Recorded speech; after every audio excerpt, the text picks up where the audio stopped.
Alright guys, what's up? Elite here again. I just wanted to hop on here and drop another tips and tricks video since it's been a while, and some new strategies and shots have come to light since my last video. So let's jump in here and I'll run through them the best I can. I haven't played this game too much recently, so I'm not great at all of this stuff, but I'm going to demonstrate the best that I can. I will explain what I'm trying to do when I do it. That way, even if I don't make the shots or I'm not able to demonstrate what I mean, you'll get an idea of what I'm trying to tell you. So let me just go ahead and walk this one in so we can talk about the start. New fastest way to get to the ball from the start is to double jump right at the beginning there, and I messed that one up, but yeah, that's great. Anyways, yeah, to double jump at the start there, as soon as you hit the top, you want to, or actually just double jump right away, and that way you can fall directly into the, where the ball is. If you watched my previous video, I assumed that the fastest way was to get there like this, but it turns out that's not the case. So what you want to do now is double jump, and it gets you to fall straight through this gap right into the ball. It's super important to get to the ball first, because if you don't, as I previously discussed, you're probably going to lose unless you have outstanding defense. So that is your new fastest way to get to the ball without fizz, is the double jump there. It's hard to demonstrate when you're not actually starting. But as far as the start goes, this is what you want to do now. I blew it again. It's obviously, I'm new to it. I've just started doing it yesterday, so it's still difficult for me to get the timing down, but I think I'm hitting jump too early or something. Yeah, there you go, perfect. You don't want to double tap the button too fast, because then you don't cover as much distance with your second jump, and that's the most important part, is to cover distance so that happens. And I'm missing the ball, but that's just kind of because I'm not really paying attention to it. But the point is, new fastest way to get to the ball without fizz is to double jump at the start, and it's kind of a tap tap. It's not a tap tap real quick like that. There's a little gap in it right there. That's exactly what you want to do. So that is what I assume is the new fastest way to get to the ball. I haven't seen otherwise. I played in a tournament yesterday, and that was the way to go. I don't believe that there is a quicker way. I was getting beat by people who were doing this a few weeks ago, and now I've finally figured out what these guys were doing. But that is your fastest way to get to the ball. Now, we'll talk about a few new shots here that have been discovered. I'm going to go with one that I'm pretty consistent at, but let me turn off the fire here, just because I need to demonstrate it without fire because it's easier to do it while you're on fire. So let's go ahead and do this one. Okay, this is a 20 to 25 point shot. It's difficult to make, it takes time, and it takes some participation after the shot. So what you're going to do is you're going to jump up on here to this ledge, and now when you shoot this, you want to shoot it into the ground, but you have to be careful not to shoot it too far down, or what'll happen is it'll bounce over the white platform, and you don't want that to happen. What you actually want to do is you want to get it to bounce on the gray one, on the white one, and then assist it in by using the steal or whatever you want to call it button. As you can see right there, I got a 25 pointer. That's what you want to do. Even if you get it too early, see, that was way too early. But even if you hit it too early and you only get the 4 times multiplier, you're still dropping a 20 bomb. But this shot's real difficult because with the timing there, that you have to wait so long for the shot to actually be completed, it gives your opponent a lot of time to get to the ball. So I recommend using that if your opponent is seriously out of position, or you're up by a bunch of points and want to seal the deal, just because it's a risky shot to take because it takes so long. So that is the 20 to 25 point shot. If you know what you're doing, you can make it pretty consistently, and it's pretty easy with fire because you're faster, so you can chase the ball down. I think I could just make shit up. You might not. I don't think you're faster without the ball, but it just seems that way. Anyways, so that's that shot. The next shot I want to talk about is a new 15-pointer, and I want to talk about the regular 15-pointer, because I figured out a way to fool people if they're playing defense here. But first, let's talk about the new one. I need to turn this damn fire off again. Okay, so what you want to do here is a little tricky, and I'm still learning this, as I said. But you're going to jump up here, and once your head bounces off, you're going to aim down and shoot it off of this purple platform right here. So you're going to jump up, hit your head, and bounce it off the platform. As you can see, I'm still figuring it out. I think my downward angle was too severe there, so let's try it a little less. Still too severe.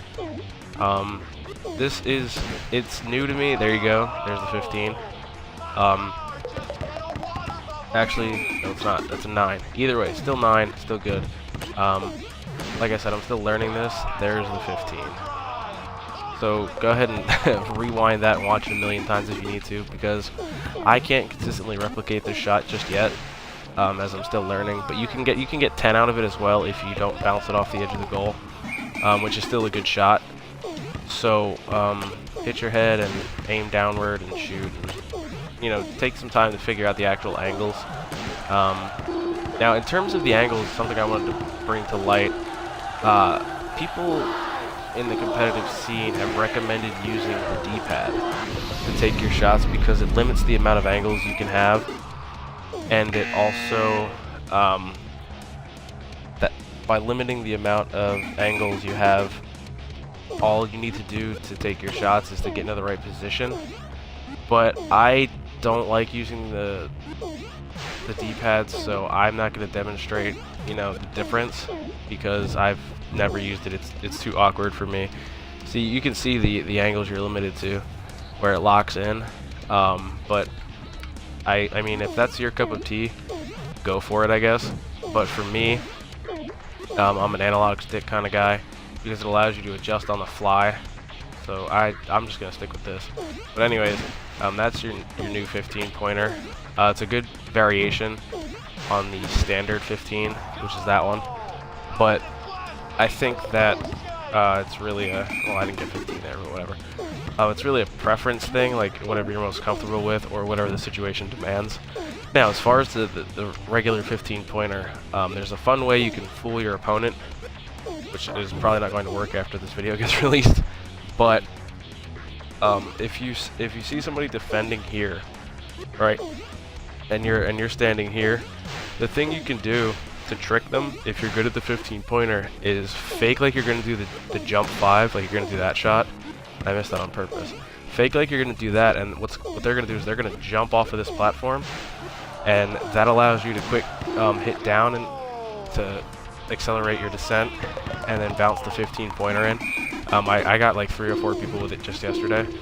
So jump, and when they jump, you just want to take the 15-point shot real quick. And it's a good way to snag a 15-pointer if your opponent is playing defense on that small platform, which is fun. It makes me happy inside when I land it. So that's another one you want to go ahead and use. We're gonna start a new game here, and there's 2 5-pointers I want to talk about that are new-ish. One's kind of new to me. It might not be new to everybody. And then the other one is it's almost useless because it's so damn hard, but it looks cool, and you can sometimes catch your opponent off guard with it. Okay, so the first one I want to talk about is one that you can use if you're playing this stupid game here, where guys playing defense here. Either here or here, he's playing defense, and you're trying to take shots, but you keep getting shadowed. One I found you can do that a lot of people don't is there's a quick 2 down. You fall through both purple platforms, and you can, if you know your angle right, you can make that shot. Obviously, I'm missing it. Again, I don't really practice this one because I kind of forgot it existed until the other day. So that's a shot that you can make if you get the angle right, and you work on it. You can easily make this shot a lot easier than I am. But yeah, it's quick because you can fall through those 2 platforms. Instead of leaving you with just this shot and the jumping the jumping 5 or the 15 from there.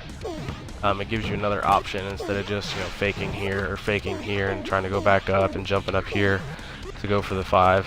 You can come down here, and I swear this is a makeable shot.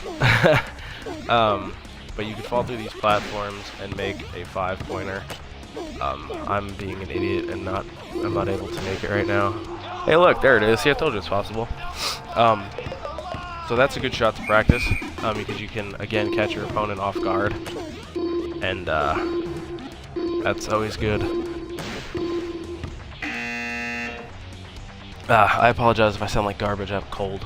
But anyways, so that's another 5er that apparently I need to practice as well. There we go.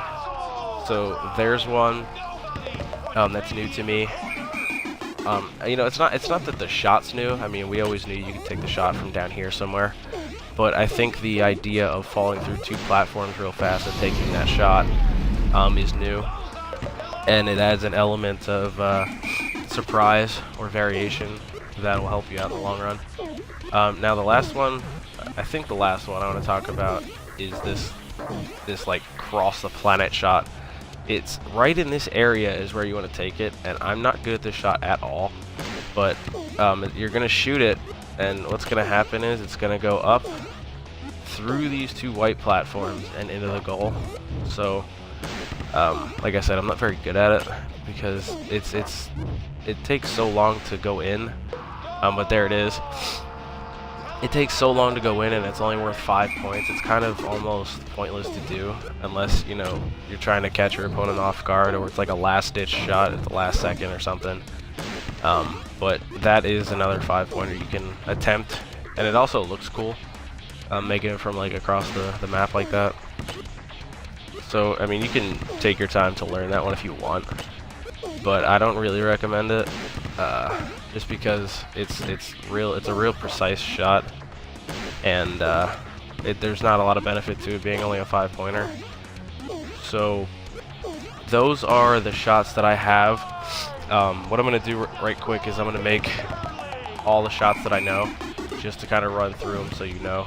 We got this one, the 5 to 10-pointer.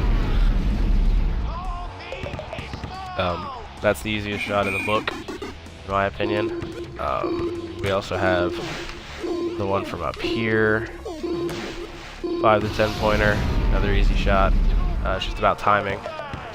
Now, if you need more information on these shots, you can go watch my original tips and tricks video. That's where I detailed all the beginning, kind of like beginner shots and movement and all that kind of stuff. This is more advanced, I guess you could say. So that's that, and that one.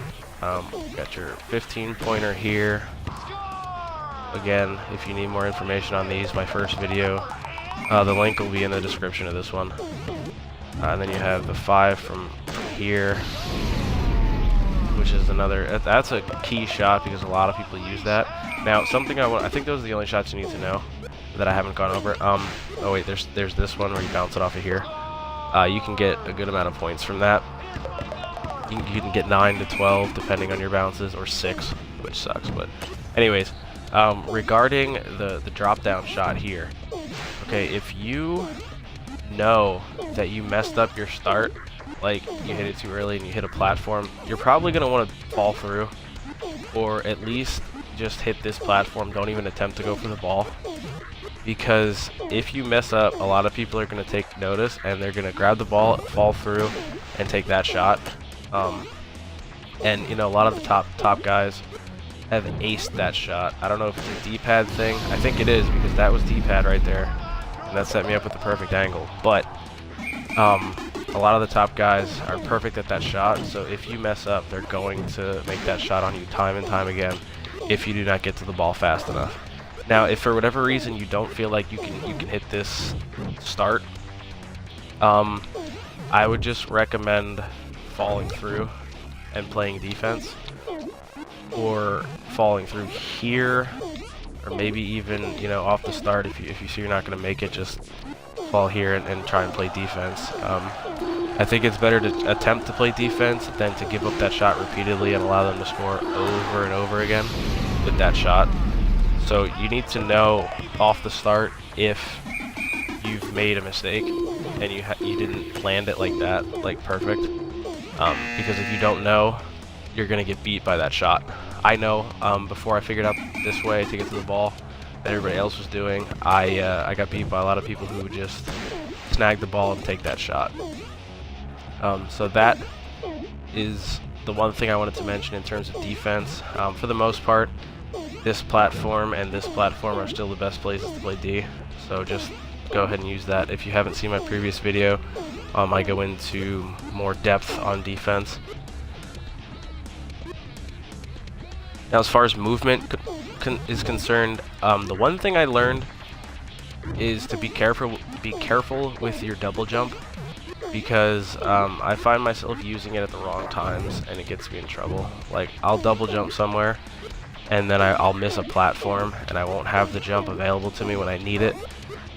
I can't really demonstrate a situation, but my recommendation is to only use the double jump when you need it, which is really, it's rarely. Like, to get up here you need it, but for the most part you can use your single jump to get on the platforms. Like a double jump from here, you need to get in there, I think. Yeah, you need to double jump to get there, but you know, from the white one you could single jump. So know your jumps, know what it takes to get to each spot from the other spots. Those are my only recommendations for movement. And be careful you don't fall off you don't run off the edge of a platform before you jump, because if you do, it's going to waste your double jump and you won't have another jump. So just jump a little early. That way you don't get caught without a jump, and that's going to really screw you over in terms of your positioning. So just be careful with that. I think that's all I wanted to go over.